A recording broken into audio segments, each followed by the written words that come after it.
Black community. Yeah, Joe Biden and the Democrats said they would meet with.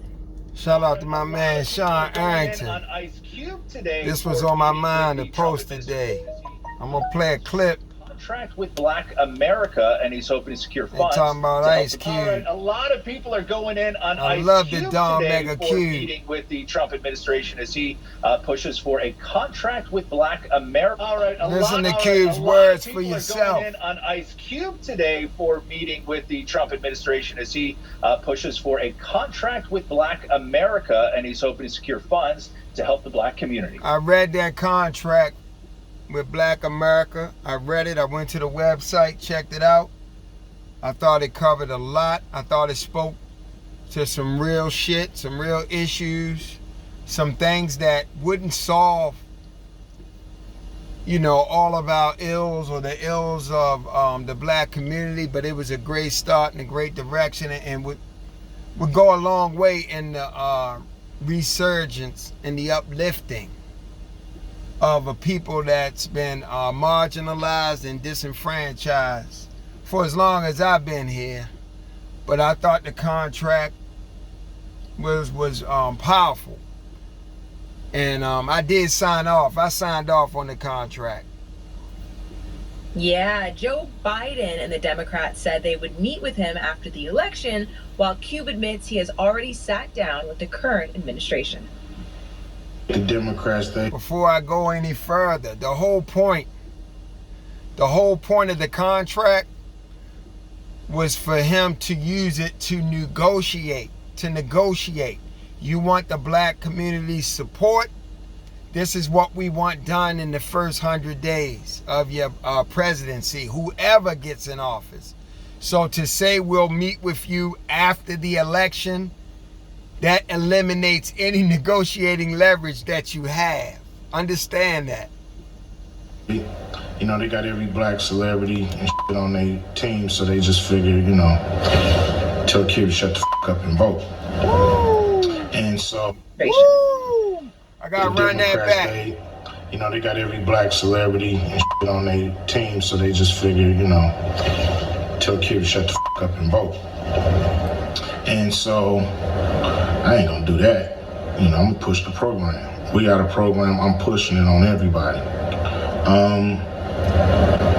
We also met with the Republicans. They brought us in, we talked to them. They moved their agenda a lot because of what we said. They put $500 billion on the table, and but who knows? Who knows what's gonna really happen? I just know one of them gonna win, and I don't know if it can really matter to us. We gotta just push whoever is in there, because ain't nobody really solved our problems. Amen.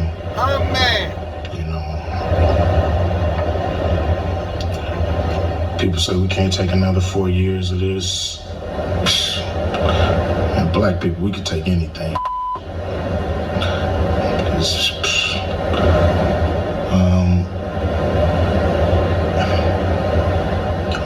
Joe Biden, the Democrats, I believe they owe us. Will they do right by us at the end of the day? Who knows? I think the plan they have is they're doing a lot when it comes to safety and police and all this shit, but that dough is thin. Everybody's money is thin. We're not gonna get no respect in this country without the cash. We ain't gonna get no respect in this country without having money in our community.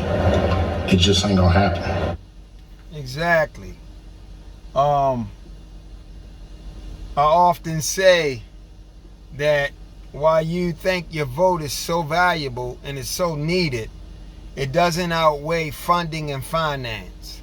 So I think collectively as a community, if we really caught up in politicians and we really think the lawmakers and everything, we need them in order to change the dynamic of our situation economically, justice, education, you know, in every aspect of our lives. If we think lawmakers can change it, and we think politics and voting and these things is going to be the cure and the solution for our problems, the best bet for a community is to organize and build and develop economic growth within a certain sector in this country. Like if you're part of the black community, have some economic power so that you can have influence. But to just think you vote, you know, every election season, people are getting propped up. They prop up African Americans. You know, they prop celebrities up. They prop all these people up in popular culture, and they keep weaponizing racism. They keep feeding you that venom so that you react emotionally and you don't think critically. You get lost in the emotions, and now you're voting emotionally. And we just losing all sense of just really analyzing what it is we really want, what we're really trying to accomplish, and what we really need. Me personally don't think the solution is someone else. I think the solution is individual. It's the upliftment of each other, and it's the support of each other, understanding the diversity. And if we supported one another, people can live and survive, you know, within their means, and they can survive with, you know, on their own merits, and that can truly empower people. But so many of us are, you know, so enamored and bought in to the American culture, we lost in it. And you know, that's just what I want to say about that. But I also want to play this other clip, TMZ question, Ice Cube. And, you know, the fact that this brother got to come out and defend himself, he's the same dude that didn't sign a contract. And shout out to Sean Arrington, because he reminded me of this point when I read his post. It was dope. He's the same dude that didn't sign a contract with the record label, with Eazy and them guy, that Jerry Heller guy, because he knew it wasn't right. He stood alone. And then at the end of the day, he was the one that wasn't brainwashed and massaged by the whole stardom, fame, and, you know, I guess the white man's law, you know, with I'm gonna put the world at your feet, I'm gonna give you all this fame and fortune. He said, nah, stuff ain't adding right. It don't make sense. He didn't get lost in it, where he lost his sense of being able to critically think and analyze. But he knew that things wasn't right, and he rejected the whole situation. And come to find out, he was the guy, stood alone, but he wound up being justified.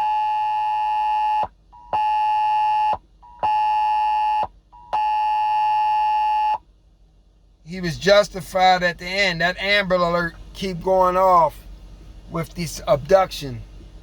So excuse me for that. Now I'm going to play this other video of Cube with TMZ questioning him.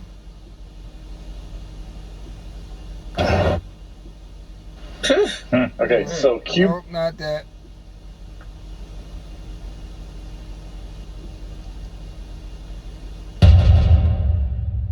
I think that part of the criticism is that because it's 3 weeks, less than 3 weeks before the election, there are people who think that you know, President Trump has said he's going to do this platinum plan. But what makes you believe that he's actually going to do it and that he's not just... He probably won't. It is what it is. But you try to negotiate. Cube is trying to negotiate his vote. He's not just going along to get along with something, being blinded by, you know, the same old tactics. Saying this in order to get reelected in 3 weeks. And that's the part that makes people feel upset, that they feel you are being used because of your status in the black community, that he is using you in order to get votes in the black community. And they feel like he's not going to deliver on this $500 billion promise. Well, I mean, I know people have their thoughts on being, you know, I'm being used. I'm not being used, because I walked in there, I had the meetings, and I spoke. I've never met Trump. I've never been to the White House. Okay, so I talked to both campaigns like I said I would. I have a contract with Black America that both parties gonna have to get with. We can't depend on one party to bring this through. It's too broad. Both parties are gonna have to get with it. So that's what my mission is, to make sure both parties get with the program. And I'm not here to get you to vote for any damn body. You know, matter of fact, I was the one saying you shouldn't vote unless you get something for it. So me, I'm personally not getting one thing. You know, I'm trying to make sure that all these trillions of dollars that's being tossed around make it to the Black community, not to the minority community, not to the community of color, not to all these names that throw us in this big old pot, but actually in Black entrepreneurs' hands, into Black people's hands, to create these jobs, because Black is gonna hire Black. So this is what I'm trying to do. And I'm willing to work with anybody that has a remote chance to make that happen. And, you know, my thing is, everybody's mad at me, but nobody is asking the Biden campaign, why y'all didn't come up with $600 billion, man? What y'all doing? Where's that 700 billion? We have to. That's an excellent point.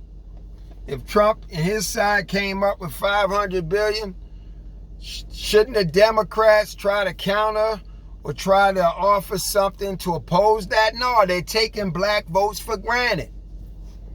They feel like they don't have to negotiate shit with you. They brushing them aside, saying after the election. And you know how it goes.